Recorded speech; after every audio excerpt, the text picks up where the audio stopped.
ہر جگہ عزت پانے کا وظیفہ جو لوگ دیکھنا گوارا نہیں کرتے وہ بات کرنے کو ترسیں گے انشاءاللہ۔ بسم اللہ الرحمن الرحیم۔ السلام علیکم۔ چند کلمات کے پڑھنے سے اللہ پاک کی حفاظت میں آ جائیں گے آپ۔ اگر کوئی شخص کسی بھی قسم کے خطرے یا خوف میں مبتلا ہے، سسرال میں عزت نہیں ہوتی، اگر شوہر پیار نہیں کرتا، سسرال والے بھی عزت نہیں کرتے، آپ ان کلمات کو پڑھ لیں تو اللہ پاک آپ کو ہر طرح کے خوف اور خطرے سے محفوظ فرمائیں گے انشاءاللہ۔ وہ کلمات یہ ہیں: اللہم انا نجعلک فی نحورہم ونعوذ بک من شرورہم۔ ان کلمات کو آپ یاد کر لیں اور اٹھتے بیٹھتے آپ اس کو کثرت سے پڑھیں۔ ان کی کوئی تعداد، کوئی لیمٹ نہیں ہے۔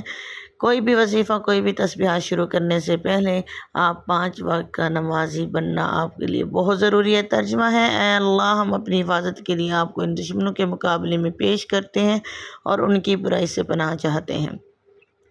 نماز دین کا ستون ہے۔ کوئی بھی وظیفہ ہو، کوئی بھی تسبیحات ہوں، آپ نماز کی باقاعدگی کریں اور 5 وقت کی نماز پڑھیں۔ انشاءاللہ ہر تسبیح، ہر وظیفہ قبول ہوگا اور ہر جگہ جو آپ کی عزت نہیں ہوتی، سسرال والے نفرت کرتے ہیں، شوہر عزت نہیں کرتا، آپ کی عزت کریں گے۔